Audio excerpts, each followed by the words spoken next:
بسم اللہ الرحمن الرحیم۔ السلام علیکم بچوں، آج ہم پڑھیں گے اردو نویں جماعت کے لیے۔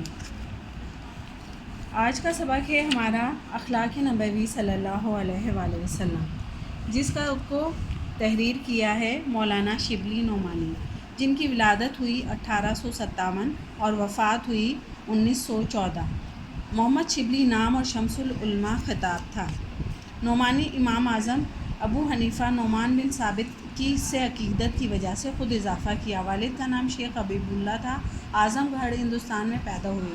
ابتدائی تعلیم اعظم گڑھ کے مدرسے سے حاصل کی۔ آپ کی لیاقت کی وجہ سے یعنی قابلیت کی وجہ سے سر سید نے علی گڑھ کالج میں عربی کا استاد مقرر کیا۔ یہیں آپ کی تصنیفی زندگی یعنی لکھانے کی زندگی کا آغاز ہوا۔ آپ نے مصر، ترکی، روم اور شام کے سفر کیے اور وہاں کے کتاب خانوں سے مواد حاصل کیا۔ ترکی کے سلطان نے آپ کو تمغہ مجیدی عطا کیا۔ مولانا شبلی شاعر، ادیب، فلسفی، قانون دان، ماہر تعلیم، عالم دین اور مورخ تھے۔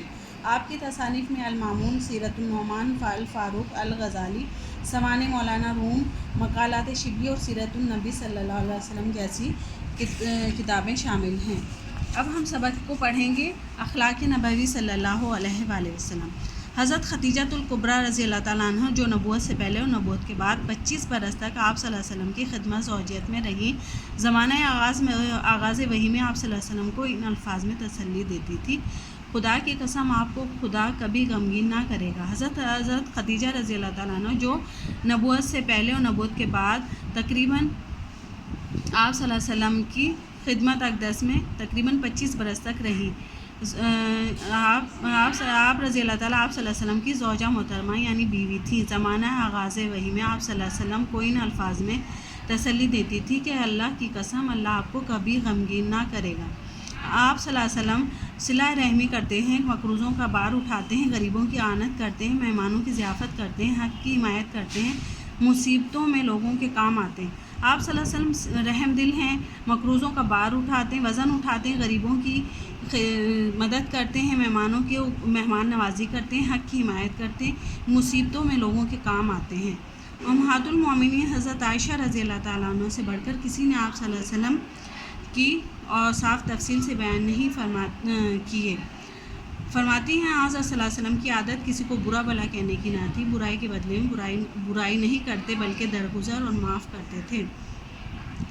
امہات المومنین، مومنین کی ماں حضرت عائشہ رضی اللہ تعالیٰ عنہ سے بڑھ کر کسی نے آپ صلی اللہ علیہ وسلم کی خوبیاں بیان نہیں کیں۔ آپ فرماتے ہیں کہ حضرت صلی اللہ علیہ وسلم کو کسی کو برا کہنے کی عادت نہیں تھی، برائی کے بدلے میں کبھی برائی سے بدلہ نہیں کرتے تھے بلکہ معاف کر دیتے تھے۔ آپ صلی اللہ علیہ وسلم، حضرت علی رضی اللہ تعالیٰ عنہ، جو حضرت صلی اللہ علیہ وسلم کی تربیت یافتہ تھے، آغاز نبوت سے آخر تک کم از کم 23 برس تک آپ صلی اللہ علیہ وسلم کی خدمت اقدس میں رہے۔ ایک دفعہ حضرت امام حسن رضی اللہ نے ان سے آپ صلی اللہ علیہ وسلم کے اخلاق و عادات کی نسبت سوال کیا۔ فرمایا، آپ خندہ جبی، نرم خو، مہربان طبع، سخت مزاج اور تنگ دل نہ تھے، کوئی برا کلمہ منہ سے کبھی نہیں نکالتے تھے، عیب جو اور تنگیر نہ تھے۔ اپنے نفس سے 3 چیزیں آپ صلی اللہ علیہ وسلم نے بالکل دور کر دی تھی: بحث و مباحثہ، ضرورت سے زیادہ بات کرنا اور جو بات مطلب کی نہ ہو اس میں پڑنا۔ دوسروں کے متعلق کبھی بھی 3 چیزوں سے پرہیز کرتے تھے: کسی کو برا نہیں کہتے تھے، کسی کی عیب گیری نہیں کرتے تھے، کسی کی اندرونی حالات میں ٹو نہیں رہتے تھے۔ حضرت علی رضی اللہ تعالیٰ عنہ، جو حضرت صلی اللہ علیہ وسلم کی خدمت اقدس میں تقریباً 23 برس تک رہے، ان کو یہ شرف بھی حاصل ہے کہ آپ حضرت صلی اللہ علیہ وسلم کے داماد بھی ہیں۔ ایک مرتبہ حضرت امام حسین رضی اللہ نے ان سے آپ صلی اللہ علیہ وسلم کے اخلاق کے بارے میں سوال کیا۔ آپ نے فرمایا کہ آپ خندہ جبی یعنی بہت نرم مزاج، نرم خو تھے، سخت مزاج نہیں تھے یعنی سخت مزاجی ان میں نہ تھی، تنگ دل نہ تھے یعنی چھوٹے دل کے نہ تھے، کوئی برا کلمہ منہ سے کبھی نہیں نکالتے تھے، کسی کی برائیاں بیان نہیں کرتے تھے۔ اپنے نفس سے 3 چیزیں آپ صلی اللہ علیہ وسلم نے بالکل دور کر دی تھیں: بحث و مباحثہ، ضرورت سے زیادہ باتیں کرنا وغیرہ، یہ آپ نہیں کرتے تھے، کسی کی ٹو میں نہیں رہتے تھے۔ حضرت ہندہ بن ابی حالہ، جو گویا آپ حضرت صلی اللہ علیہ وسلم کے آغوش پروردہ تھے، وہ بیان کرتے ہیں کہ آپ صلی اللہ علیہ وسلم نرم خو تھے، سخت مزاج نہ تھے، کسی کی توہین روا نہ رکھتے تھے، چھوٹی چھوٹی باتوں پر اظہار تشکر کرتے تھے. کھانا جس قسم کا بھی سامنے آتا تناول فرماتے اور اس کو برا بھلا نہ کہتے تھے. حضرت ہند ابی اعلیٰ رضی اللہ تعالیٰ عنہ جو آپ صلی اللہ علیہ وسلم کی پرورش میں ہی رہی تھی، آپ صلی اللہ علیہ وسلم نے ان کو پالا تھا، فرماتے ہیں کہ آپ بہت مہربان تھے، بہت لوگوں سے محبت کرتے تھے، سخت مزاج نہیں تھے، کسی کی توہین یعنی کسی کی انسلٹ نہیں کرتے تھے، چھوٹی چھوٹی باتوں پر لوگوں کی تعریف کرتے تھے. کھانا جس قسم کا بھی سامنے آتا تھا اس کو شوق سے کھاتے تھے، کبھی کھانے کی برائی نہیں کرتے تھے. جریر بن عبداللہ رضی اللہ تعالیٰ عنہ جو ایک صحابی ہیں جن کو دیکھ کر آپ صلی اللہ علیہ وسلم محبت سے مسکرا دیا کرتے تھے. ایک دفعہ نجاشی کے ہاں ایک سفارت آئی. آپ صلی اللہ علیہ وسلم نے اس کو اپنے ہاں مہمان رکھا اور خود بنفس نفیس مہمانداری کے تمام کام انجام دیے. صحابہ رضی اللہ تعالیٰ عنہ نے عرض کی کہ ہم یہ خدمت انجام دیں گے. ارشاد ہوا کہ ان لوگوں نے میرے دوستوں کی خدمت گزاری کی، اس لیے میں خود ان کی خدمت گزاری کرنا چاہتا ہوں. ایک دفعہ نجاشی کے یہاں سے کوئی وفد آپ صلی اللہ علیہ وسلم کی خدمت میں حاضر ہوا. آپ صلی اللہ علیہ وسلم نے خود ان کی ساری مہمان نوازی کی، ان کو اپنے ہاں ٹھہرایا. صحابہ رضی اللہ نے کہا کہ ہم ان کی خدمت کرتے ہیں، آپ یہ کیوں کرتے ہیں؟ آپ صلی اللہ علیہ وسلم نے فرمایا ان لوگوں نے میرے دوستوں کی خدمت کی تھی، اس لیے میں خود ان کی خدمت کروں گا. ابو شعیب رضی اللہ تعالیٰ عنہ ایک انصاری تھے. ان کا غلام بازار میں گوشت کی دکان رکھتا تھا. ایک دن وہ خدمت اقدس میں آئے. آپ صلی اللہ علیہ وسلم صحابہ رضی اللہ عنہم کے حلقے میں تشریف فرما تھے اور چہرے سے بھوک کے اثر پیدا تھا.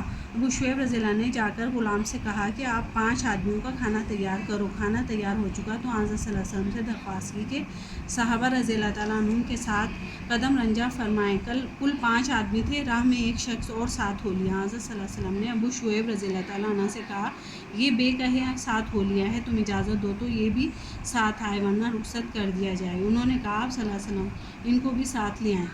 ابو شعیب رضی اللہ تعالیٰ عنہ ایک انصاری تھے. ان کا غلام بازار میں گوشت کی دکان رکھتا تھا. ایک دن وہ خدمت اقدس میں آئے. آپ صلی اللہ علیہ وسلم ان کے ہاں گئے. آپ صلی اللہ علیہ وسلم کے آئے. انہوں نے آپ صلی اللہ علیہ وسلم صحابہ کے حلقے میں تشریف فرماتے. چہرے سے بھوک کا اثر تھا. ابو شعیب رضی اللہ نے جا کر غلام سے کہا 5 آدمیوں کا کھانا تیار کرو. کھانا تیار ہو چکا. آپ صلی اللہ علیہ وسلم سے درخواست کی کہ اب آ جائیے کھانا کھائیے. کل 5 آدمی تھے. راستے میں ایک آدمی اور بھی ساتھ ہو لیا. آپ صلی اللہ علیہ وسلم اتنے بڑے آدمی تھے، اس کے باوجود بھی آپ نے ابو شعیب رضی اللہ سے اجازت چاہی کہ اگر آپ کہیں تو میں اس شخص کو بھی ساتھ لے آؤں ورنہ نہیں. اب شعیب رضی اللہ نے کہا کہ اس میں اجازت کی کوئی بات نہیں، آپ اپنے ساتھ اس کو بھی لے آئیں. ایک دفعہ ایک شخص نے باریابی کی یعنی اجازت چاہیے. آپ صلی اللہ علیہ وسلم نے فرمایا اچھا آنے دو. وہ اپنے قبیلے کا اچھا آدمی نہیں تھا، لیکن جب وہ خدمت مبارک میں حاضر ہوا ہے تو نہایت نرمی کے ساتھ اس سے گفتگو فرمائی. حضرت عائشہ رضی اللہ تعالیٰ عنہ اس پر تعجب ہوا. آپ صلی اللہ علیہ وسلم سے دریافت کیا کہ آپ صلی اللہ علیہ وسلم تو اس کو اچھا نہیں سمجھتے تھے. آپ صلی اللہ علیہ وسلم نے فرمایا خدا کے نزدیک سب سے برا شخص وہ ہے جس کی بدزبانی کی وجہ سے لوگ اس سے ملنا جلنا چھوڑ دیں. سلام میں پیش دستی فرماتے تھے. جب ملتے تو مرد عورتیں بچے جو بھی سامنے آتے راستے میں آتے ان سب کو سلام کرتے. ایک دفعہ آپ صلی اللہ علیہ وسلم راستے سے گزر رہے تھے. ایک مقام پر مسلمان منافق کافر یکجا بیٹھے تھے. آپ صلی اللہ علیہ وسلم نے سب کو سلام کیا. ایک دفعہ ایک شخص نے آپ صلی اللہ علیہ وسلم کی خدمت میں حاضری کی اجازت چاہیے. آپ صلی اللہ علیہ وسلم نے فرمایا اچھا آنے دو. وہ اپنے قبیلے کا اچھا آدمی نہیں تھا، لیکن اس کے باوجود آپ صلی اللہ علیہ وسلم نے اس کو اپنے پاس بلایا، بٹھایا، نہایت نرمی سے اس سے بات کی. حضرت عائشہ کو اس بات پر بڑا تعجب ہوا. انہوں نے آپ صلی اللہ علیہ وسلم سے دریافت کیا کہ یہ تو اچھا آدمی نہیں، آپ تو اس کو اچھا آدمی نہیں سمجھتے تھے. آپ صلی اللہ علیہ وسلم نے فرمایا اللہ تعالیٰ کے نزدیک یہ بہت بری بات ہے کہ کوئی شخص آپ کی بدزبانی اور آپ کے بدسلوکی کی وجہ سے آپ سے ملنا جلنا چھوڑ دے. اس لیے لوگوں سے اچھا تعلق اور اچھا طریقے سے پیش آنا چاہیے. سلام میں ہمیشہ پہل کرتے تھے. جو بھی نظر آتا مرد عورت بچے راستے میں ان کو سلام کرتے. ایسا بھی کرتے تھے کہ منافق مسلمان کافر کوئی بھی سامنے بیٹھا ہو، اگر سب لوگ بیٹھے ہیں تو سب کو سلام کرتے تھے. یہ تھا آپ صلی اللہ علیہ وسلم کا رویہ. ہمیں بھی آپ صلی اللہ علیہ وسلم کے نقش قدم پر چلنا چاہیے. اور بچوں، آپ اس سبق کی بار بار ریڈنگ کریں، پڑھیں اس کو، اور اس کی رائٹنگ وغیرہ کریں تاکہ آپ کی رائٹنگ بھی اچھی ہو جائے اور آپ کی پڑھائی جو اتنی چھٹیوں میں آپ بھول گئے ہیں وہ بھی آپ کو یاد ہو. اس لیے اس کو بار بار پڑھیں اور اس کو روزانہ ایک صفحہ رائٹنگ اس کی ضرور کریں. شکریہ. یہ آپ کا پہلا سبق تھا. آگے ہم پڑھتے رہیں گے، وہ آپ اگلے ویک میں دیکھیے گا.